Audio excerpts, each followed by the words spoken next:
Hi everyone, this is Karen Smiley. Welcome to Agile Analytics and Beyond on Substack. Management lessons from Bones.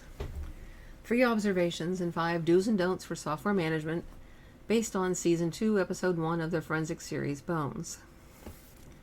I don't watch much TV, but one forensic show I've occasionally caught and enjoyed is the American TV series Bones.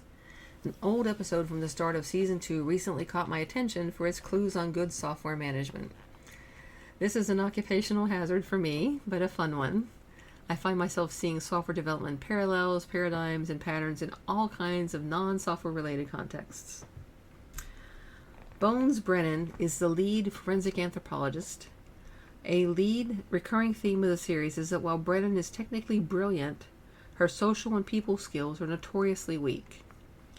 In this particular episode from the start of Season 2, pathologist Cam Saroyan joins the Jeffersonian as the new head of Brennan's forensic department.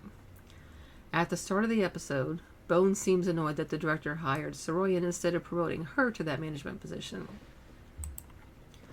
3 elements of this show stood out to me for their relevance to common challenges in managing software teams.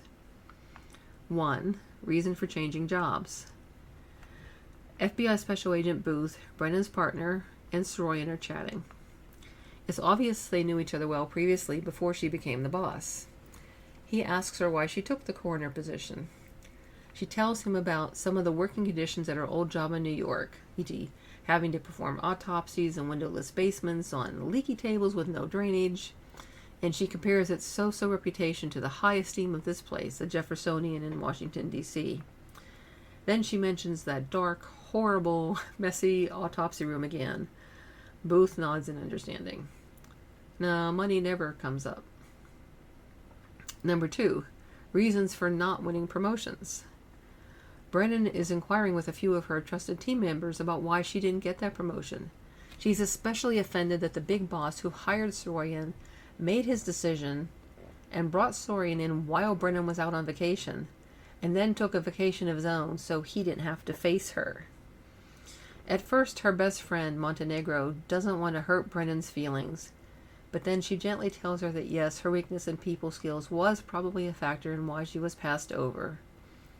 In a different conversation, Booth reassures Brennan that there must have been a reason Saroyan was chosen over her, and she agrees to his request that she reserve judgment. Number 3, reasons teams do and don't support their leaders. After a few initial difficult encounters with Brennan and her technical team, Saroyan asks Booth in private why Brennan doesn't seem to like her. Booth tells her that Brennan is a bit hurt at not getting the promotion, but mostly she's viewing Saroyan like an insufficiently studied corpse and won't decide about Saroyan until she has sufficient evidence. She nods, asks what Brennan is looking for, and Booth gives her one key pointer: take care of her people, i.e. support the people on Brennan's investigative team instead of micromanaging their work as she did in one of the initial encounters. This episode features a high-ranking political official with a strong interest in the very newsworthy case. When the official criticizes one of Montenegro's investigative tactics during a meeting, Saroyan strongly defends her. Montenegro thanks her afterwards, and Saroyan acknowledges her thanks, but says with a smile that she wouldn't have supported her if she hadn't been right. The episode involves further political posturing in which the official publicly attacks the team and their investigative findings. Near the end of the episode, Saroyan tactfully but firmly vindicates and defends Brennan and her team to the official. She further puts the official on notice that if there's ever an issue in future with Brennan or any of Saroyan's other people, it must be brought to her privately first. Watching how deftly Saroyan is handling the official in this meeting, Brennan whispers to Booth, "I'm starting to see why she got the job." How many times have you seen these 5 circumstances from that Bones episode in a software development situation? 1. Organizations expect their staff to deliver high-quality results and be happy with low-quality tools, equipment, and work environment. 2. Managers who lack the personal courage to have open and honest conversations with their developers, architects, and technical leads about how well their career aspirations align with their aptitudes and skills.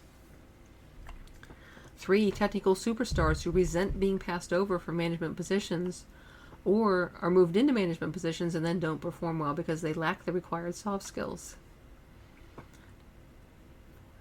4. Peers who are reluctant to give tactful but honest, useful feedback to their colleagues.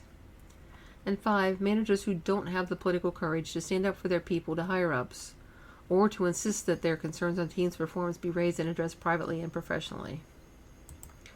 Over the last 30 years, I've seen all of these in various software organizations. Haven't you? If you're a software manager, consider these 5 do's and don'ts as thoughts for the day. Don't. Is your organization, like Saroyan's ex-employer, expecting your development and test staff to cope with leaky tools and equipment while happily delivering outstanding software projects? And are its leaders surprised when people leave for better environments? Do. Have you guided your staff to realistic expectations regarding their promotion potential, whether on the management track or technical track, and mentored them on what they need to improve to meet their career goals? This is something Brennan's big boss failed to do. To do.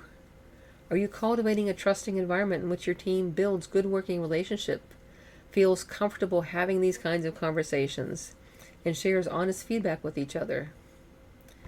Despite her notorious lack of empathy in this interpersonal aspect, Brennan clearly is succeeding as a team lead. Many software managers don't. I don't.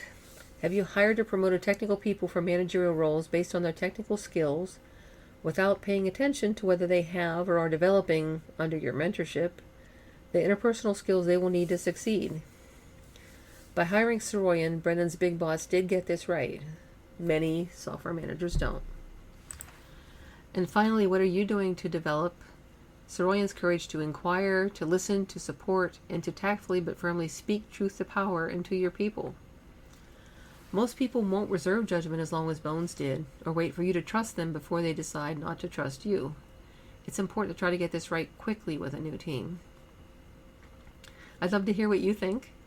And if you're a science geek too, you might want to check out Bones. Based on the episodes I've seen, it's a well-written series with genuine and interesting characters.